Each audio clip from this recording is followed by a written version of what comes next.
Você sabia que existe uma força gravitacional entre a Terra e a Lua, e essa força tem cerca de 2 vezes 10 elevada a 20 newtons? Tanto a Terra como a Lua são atraídas pelo Sol com praticamente a mesma aceleração. Elas acabam se movimentando juntas e não são separadas pela força do Sol. Mas por que será então que a Lua não se choca com a Terra? Nesse podcast, vamos entender por que isso não acontece de acordo com os estudos da física.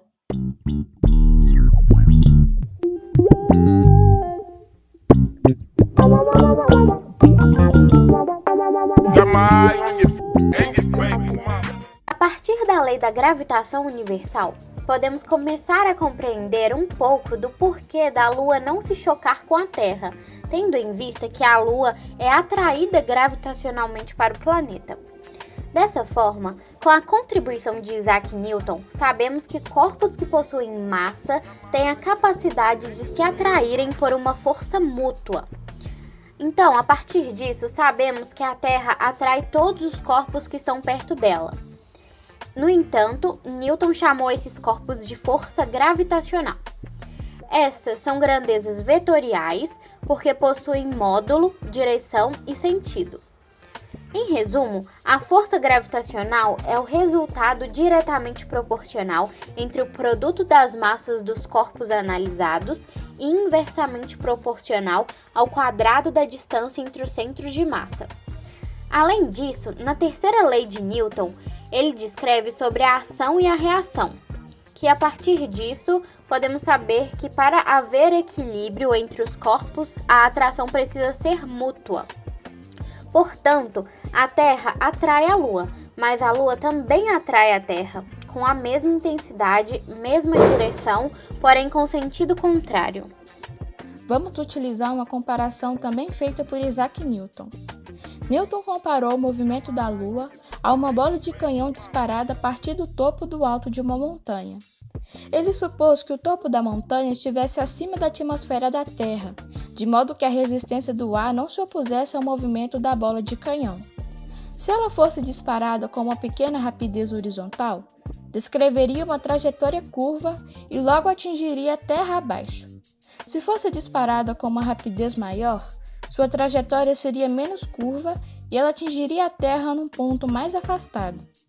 Se a bola de canhão fosse disparada com rapidez suficiente, Newton pensou que a trajetória curvada se tornaria um círculo e a bola de canhão circularia a Terra indefinidamente, ou seja, ela estaria em órbita. Tanto a bola de canhão quanto a Lua possuem velocidades paralelas às superfícies, conhecidas como velocidades tangenciais, que são grandes o suficiente para garantir o movimento ao redor da Terra em vez de ir para o centro dela. Da mesma forma, os planetas caem de maneira contínua ao redor do Sol em trajetórias fechadas. Agora que entendemos o movimento da Lua e o que a impede de se chocar com a Terra, vamos analisar uma resposta muito comum para essa mesma pergunta. Em uma revista não confiável de divulgação de ciência, encontramos a seguinte explicação para este fenômeno. O artigo afirma, abre aspas, isso se deve ao fato de que, apesar da atração gravitacional, a força centrífuga tende constantemente a empurrar a Lua para fora. Nesse caso, as duas forças estão equilibradas e o resultado é que a distância entre a Lua e a Terra se mantém constante. Sabemos que existe uma força de atração gravitacional exercida pela Terra sobre a Lua, ok. Mas a tal força centrífuga, que seria uma repulsão, quem exerceria? Na verdade, ninguém exerce a força centrífuga, porque ela simplesmente não existe. A primeira lei de Newton diz: se a força total sobre um corpo for nula, esse corpo só pode estar parado ou se movendo com velocidade constante em linha reta.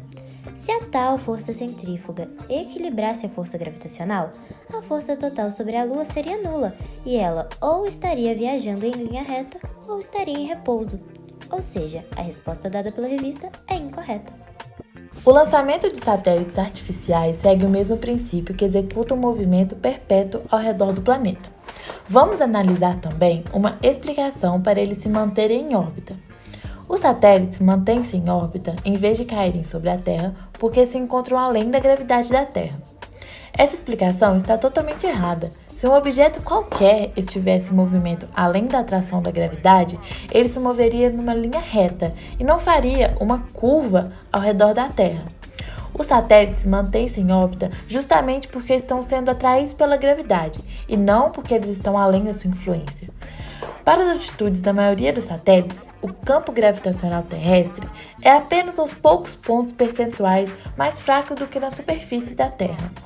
Bom, pessoal, essa foi a nossa apresentação e espero que tenham compreendido o porquê da Lua não se chocar com a Terra, apesar de serem atraídas gravitacionalmente. Obrigado por ouvir até aqui e até a próxima!